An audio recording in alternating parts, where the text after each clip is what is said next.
EWTN España, la alegría y el orgullo de ser católicos.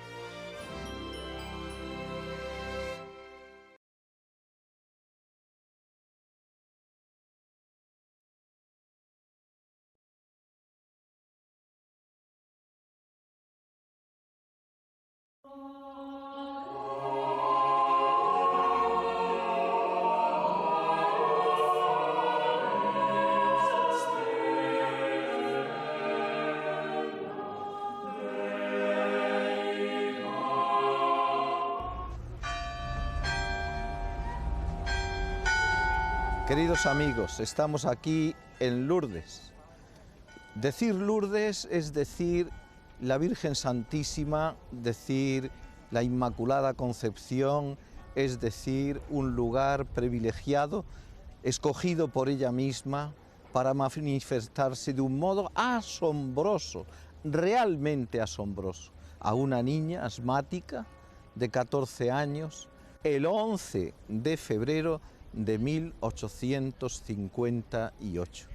Ya han discurrido las aguas del Gave, que viene de ahí, de la montaña del Pirineo, y ha pasado por delante de esta gruta y han visto tanta y tanta gente venir aquí con fe al lugar donde la Virgen Santísima se manifestó como madre, como virgen, como inmaculada, ella acogedora de todos sus hijos. Vamos a hablar de ella, vamos a razonar un poquito para que juntos nos entusiasmemos con la más hermosa de las madres.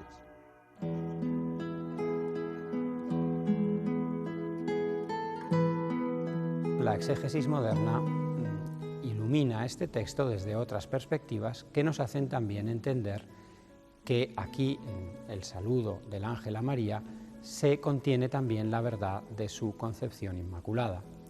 Porque, como hacen notar algunos autores, aquí la expresión llena de gracia ocupa el lugar del nombre.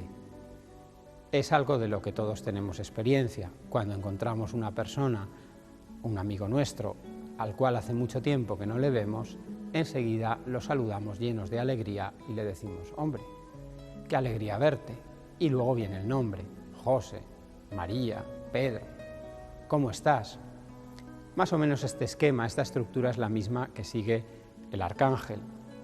Primero se presenta ante la Virgen con una expresión que introduce la alegría en su corazón. Le dice en griego Jaire, es decir, alégrate. Y después, en lugar del nombre, le dice llena de gracia. El Señor está contigo. Por tanto, el arcángel le está diciendo que ella se llama así, llena de gracia, o, según una traducción más precisa, agraciada, es decir, gracia de Dios. Podemos decir que si la Virgen tiene por nombre el ser gracia de Dios, entonces es que en ella todo es gracia, en ella todo es un reflejo de las perfecciones divinas.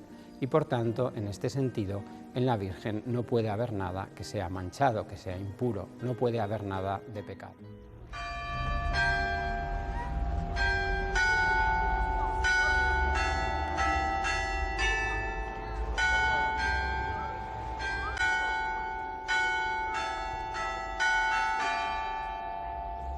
Estamos aquí ante esa imagen de Santa Bernadetta Soubirous, ella que fue agraciada con la revelación del nombre de la señora que había en la gruta, en ese lugar donde iban a llevar los cerdos a ozar entre las plantas y en medio del barrizal que había por allí. La Virgen le reveló que era la Inmaculada Concepción.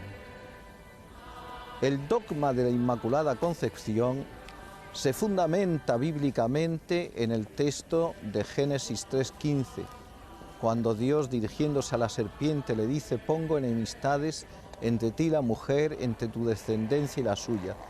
Tú le morderás, le herirás en el calcañal, es decir, en el talón, pero ella te aplastará la cabeza. El segundo texto evangélico, que es del Evangelio, es Lucas 1:28, donde el ángel la saluda diciendo: Dios te salve, llena de gracia, kaikeratumene, que significa llena de gracia, totalmente llena de gracia, es decir, que no le falta absolutamente nada. Es ahí ese segundo texto evangélico, y el otro en Apocalipsis 12, donde vio una mujer coronada de 12 estrellas, que hace referencia a la Virgen Santísima en su plenitud y en su perfección. No hubiera tenido tal plenitud si el demonio la hubiera manchado, como a todos nosotros, con el pecado original. Así lo dice también en el aniversario de las apariciones de Lourdes, lo dijo Benedicto XVI, interpretando el llena de gracia como que no le podía faltar absolutamente nada. No podía haber sido manchada esta criatura, y como veremos será en virtud de su maternidad, de la maternidad divina.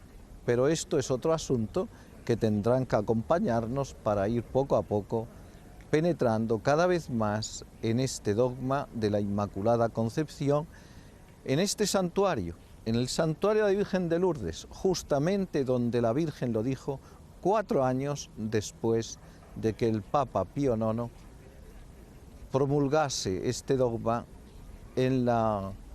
por la bula Ineffabilis Deus. Acompañadnos.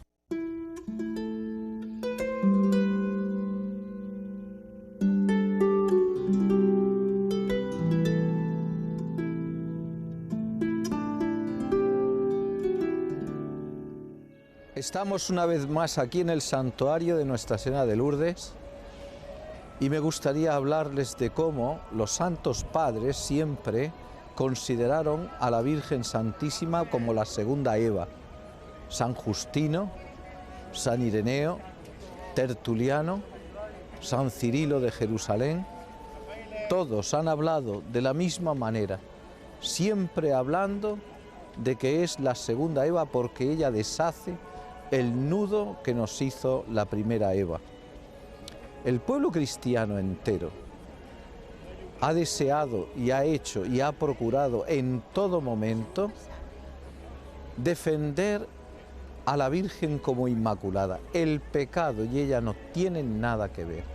Ha sido una defensa de hermandades, de cofradías, de ayuntamientos, de hasta monarquías, universidades, la Universidad de Granada, de Salamanca, la Universidad de la Sorbona, todos han defendido constantemente, de tal modo que la duda que se le planteaba a San Agustín, porque San Agustín la consideraba a la Virgen la totalmente pura, pero sin embargo no sabía cómo coordinar, cómo armonizar la realidad de la redención de Cristo para todos los hombres y a la misma vez la Inmaculada Concepción. Tenía que venir tiempos más lejanos, en tiempos de Duns Scoto, para que esto pudiera razonarse de una manera completamente nueva, no por el tema de la generación. Preparó el camino para esto un monje inglés de Canterbury, llamado Eadmero, que él razonaba diciendo: también las castañas nacen debajo de las espinas y sin embargo no se pinchan. Este pequeño razonamiento, que parecía tan sencillo, fue el que hizo plantear las cosas de otro modo a Duns Scoto. Duns Scoto razona diciendo: convenía que la Madre de Dios fuera totalmente santa y que el pecado no tuviera nada que ver con ella. Dios podía hacerlo, y razonaba diciendo: luego lo hizo. Lo hizo porque no era coherente que, siendo Madre de Dios, el pecado tuviera algo que ver con ella. Nosotros no hemos hecho a nuestras madres, pero Dios, Jesucristo, que es Dios y hombre, sí podía hacerlo. ¿Y cómo iba a permitir el Señor que su madre fuera manchada por el pecado?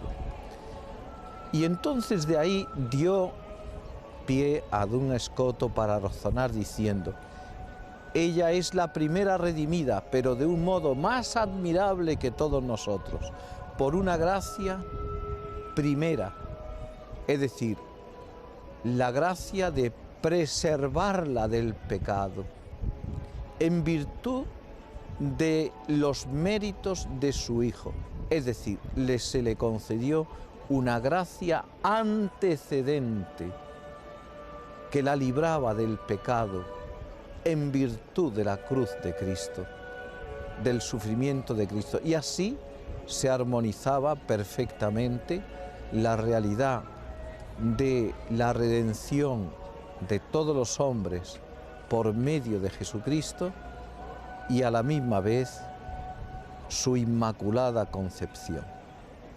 Demos gracias a Dios, aquí en este santuario de hombres que han sabido pensar tan correctamente. Demos gracias a Dios.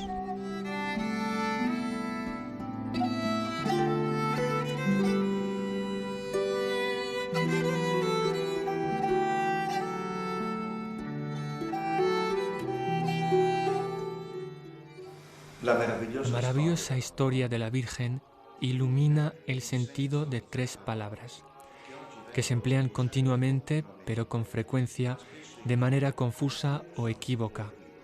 La primera es la palabra libertad. Mirando a María se comprende qué es la libertad cuando el ángel le dice a María: «He aquí que concebirás un hijo, lo llamarás Jesús, será grande, será llamado Hijo del Altísimo». María tiene ante sí un horizonte enorme, tiene ante ella una decisión enorme. Hubiera podido decir: «No me siento capaz». María, sin embargo, tiene delante de ella una propuesta de Dios y comprende que se nos ha dado la libertad para decir sí a Dios. Y la libertad solamente es libre cuando acoge a Dios y se convierte en cuna de Dios. La segunda palabra, felicidad. ¿Cuántas veces se repite esta palabra? Pero ¿cuántas veces esta palabra esconde la infelicidad? María, después de decir sí a Dios, corre a asistir a Isabel. Y mientras vive la caridad, canta el Magnificat, exulta la alegría. ¿Qué corazón ha sido más feliz que el corazón de María? Seguramente ningún otro. Tanto es así que solamente María ha cantado el himno a la alegría, el himno a la alegría de vivir el Magnificat, porque la libertad que se entrega a Dios desemboca en felicidad. Y la tercera palabra, belleza. María es bella porque no tiene orgullo. María es bella porque no tiene egoísmo. María es bella porque no tiene arrogancia. María es bella porque no tiene prepotencia. María es bella porque es humilde. María es bella porque es límpida. María es bella porque es pura. Y precisamente porque es límpida y pura, dice su sí a Dios.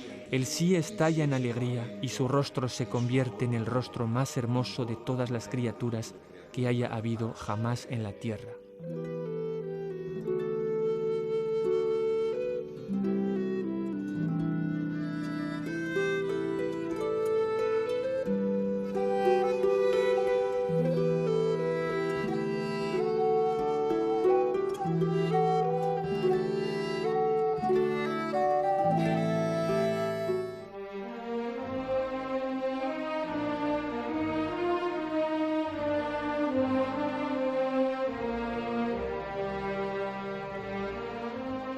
Estamos en la iglesia de San Nicolás de Bari de Villalpando, en la provincia de Zamora. Esta iglesia originariamente fue construida en el año 1174 durante el reinado de Fernando II de León y durante la segunda repoblación de Villalpando, llevada a cabo por aquel rey en aquellos años. Y como aquí se había hecho en 1466 el primer voto del mundo defendiendo que la Virgen María fue concebida sin pecado original, por esa razón quisimos hacer una iglesia nueva que fuera homenaje a lo que aquí se hizo. Tenemos aquí un cuadro de Antonio Pedrero, probablemente el mejor pintor zamorano de estos tiempos, que representa estupendamente lo que se hizo aquí aquel año, 1466. En el cuadro aparecen 13 personajes representando a los 13 pueblos actuales que hicieron el voto, también 13 velas representando a esos 13 pueblos, y ahí aparece el representante de Villalpando, Ramiro de Mazuela, haciendo el voto sobre la Biblia. Abajo aparece el escudo de Villalpando, y el voto lo están haciendo ante el notario, Diego Fernández de Villalpando, que es el que aparece en manto rojo, porque hay que decir que lo mismo el voto que se hizo en 1466, que las otras renovaciones o refrendaciones del voto que se hicieron, se han hecho hasta 6, pues han sido actos notariales solemnes, no han sido simplemente actos piadosos, ¿no? Se han hecho siempre ante notario y tenemos sus actas.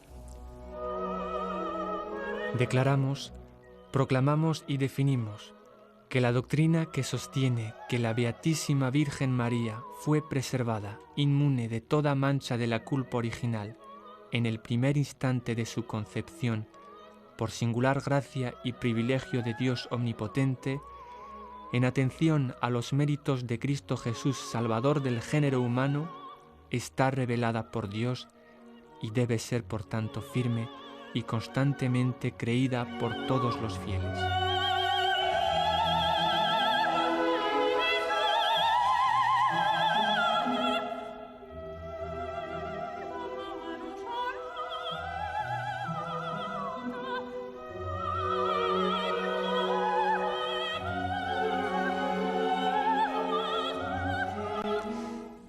En la cultura nuestra no suena siempre bien la palabra dogma.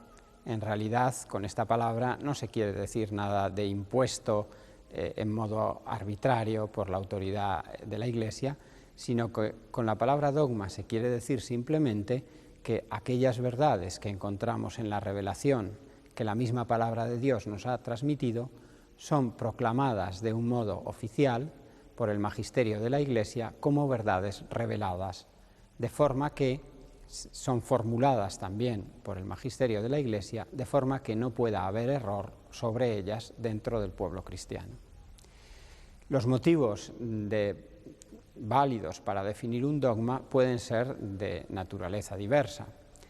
En la antigüedad era frecuente que los dogmas fuesen definidos sobre todo a motivo del surgir de las herejías, precisamente porque surgían opiniones que eran contrarias a esa verdad de fe, a esa verdad que la Iglesia tenía por revelada. Era necesario que la Iglesia se pronunciase indicando cuál era el correcto contenido, la correcta doctrina de la Iglesia. Madre de Dios, ahora y siempre, alégrate, María, Madre de Dios, tú llevaste en el seno el hombre Dios, Ave María, Ave María.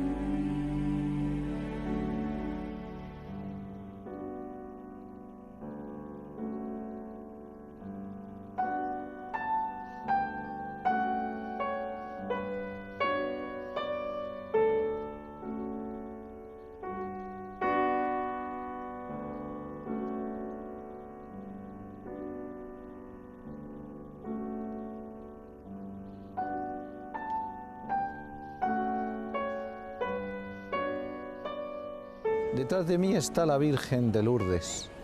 Bueno, la gruta donde está una imagen de la Virgen de Lourdes. Ahí mismo se apareció la Virgen Santísima Nuestra Madre. Se apareció el día 11 de febrero de 1858 a una niña asmática, analfabeta hija de un hombre que era un molinero, el señor Subirú. Y ahí es donde la Virgen tuvo a bien aparecerse y confirmar el dogma de la Inmaculada Concepción. Eso lo hizo en la 15 aparición. Fueron 18 apariciones desde el 11 de febrero de 1858 hasta el 16 de julio. 18 apariciones, no todas seguidas. La niña primero, al llegar ahí un día a recoger unos huesos que eran pues piñas y cosas para poder vender y sacar unos céntimos, en esa gruta que estaba utilizada por un porquerizo. Ahí había unos cuantos cerdos que ozaban en la ciénaga y comían de las ramas tiernas y de los frutos del campo. Un símil semejante a lo que ocurre en el mundo tan lleno de miseria y de pecado. Precisamente ahí vienen las niñas y ella, cuando se va a descalzar para entrar en la gruta, atravesando las aguas de una torrentera que venía, el Gab de Lourdes, ahí de pronto ve una luz en ese hueco de la roca de Massabielle, que significa roca vieja, piedra vieja. Ahí, sucio, viejo el mundo, ahí es donde se aparece la Virgen a aquella niña. No pudo quitarse los calcetines, cayó en éxtasis y cuando iba a hacer la señal de la cruz se le cayó la mano y no pudo ni terminar de hacerla. Ella vio a la que llamó aquero, es decir, aquella cosa que ella veía, una luz espléndida y en medio de la luz una señora. Tendremos que esperar hasta la 15 aparición cuando el sacerdote párroco de este pueblo de Lourdes, el padre Peira Maal, le dirá que si quiere que le crea, porque le había dado antes el mensaje de que aquello había dicho que quería de parte de ella, había que elevar una capilla en su honor e ir en procesión. Si quería que le creyera, tenía que decir de parte de quién venía, que le dijera su nombre y que hiciera florecer ahí un rosal silvestre que había en la gruta y que sigue existiendo todavía. Cuando la niña le preguntó su nombre, le dice que soy era Inmaculada Concepción, que en patuá, la lengua de esta región, significa yo soy la Inmaculada Concepción. De tal modo que cuando el párroco oye soy la Inmaculada Concepción, queda absolutamente asombrado, porque le pregunta a la niña, ¿y tú sabes qué significa eso? Yo no sé nada, le responde la niña, pero él cae de bruces, sentado en la silla, con la cabeza entre las manos encima de la mesa, pensando, no es posible, porque 4 años antes, solo 4 años antes, su santidad el Papa Pío IX había definido como dogma de fe que María era inmaculada. En la bula Ineffabilis Deus del 8 de diciembre de 1854. Muchas veces con la Virgen he intentado transmitir en este cuadro, por ejemplo, los ojos están abiertos. Lo ve más como un joven, al menos en este cuadro, a lo mejor en otro me sale otra cosa, pero en este me ha salido muy joven. Y esas miradas, esa mirada de sus ojos que están como llena de inocencia, ¿no? y pureza, y que no dejan nunca de mirar a Dios. Si me miran a mí, es como si vuelven la mirada hacia mí, pero esta mirada todavía está llena de Dios. Los ojos son muy importantes porque en este mundo he visto gente que tienen ojos y se ve, transmite algo, que tú ves a una persona y dices que no me canso de mirar a esta persona, que tiene esta persona. Y para mí son personas que tienen una vida interior tan fuerte que percibes que ven más allá de lo que es lo natural y tú lo captas, y también muestra mucho cómo el alma como busca, ¿no?, la eternidad, lo más allá, y desear otra cosa más que lo que hay en la tierra, y quedar siempre el hombre como arrastrado por el suelo y no es capaz de levantar la mirada. Por eso para mí, como he dicho, es transmitir esa mirada y otro lugar que tú percibes y ves que, mira, yo quiero estar donde estás, o yo quiero ver lo que estás viendo tú, porque si tú sonríes así es porque estás viendo algo que no sé lo que es, pero yo quiero ver también.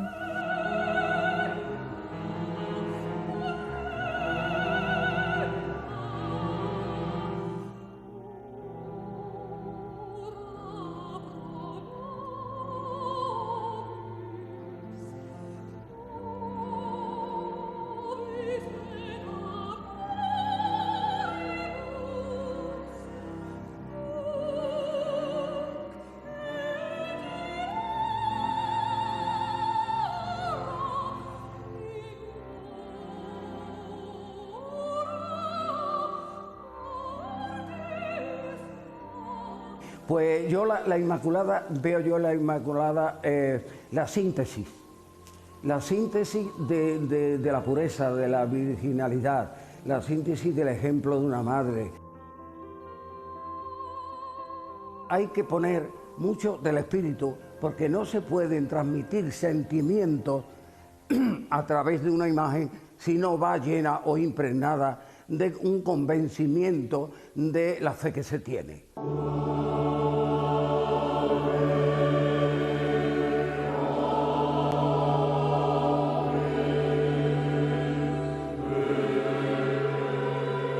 Piena di grazia tu sei Maria, colma dell'amore divino dal primo istante della tua esistenza, provvidenzialmente predestinata ad essere la madre del Redentore ed intimamente associata a Lui del mistero della salvezza.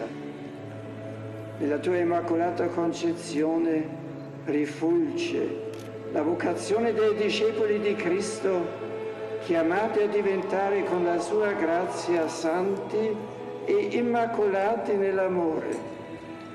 In te brilla la dignità di ogni essere umano, che è sempre prezioso agli occhi del Creatore.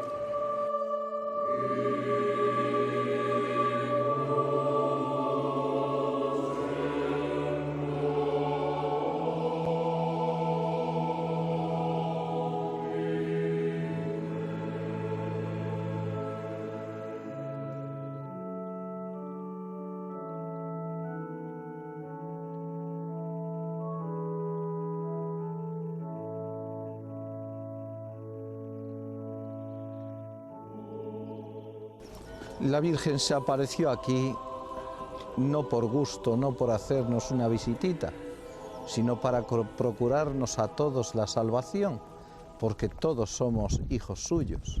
Por eso, una de las primeras palabras que se oyó decir a Santa Bernadetta Soubirous, que dijo la Virgen, fue: penitencia, penitencia, penitencia. Es decir, conversión, conversión, conversión. Es una llamada a la conversión y a la oración. Otro mensaje es: vete y lávate en la fuente que es símbolo de limpieza y que es garantía para la vida, para la existencia nuestra. Sin agua no podemos vivir. Sin Cristo, que es la fuente de aguas vivas, no podemos vivir. Por eso aquí lo que hay enseguida son los confesionarios. Es un lugar donde hay un gran cumplimiento en vida sacramental, penitencia, conversión, reconciliación, confesión, vida eucarística. El centro es Cristo, porque donde está la Virgen, allí está el Señor. Que todos vengamos, como hijos de la Virgen, a buscar consuelo, ayuda y luz.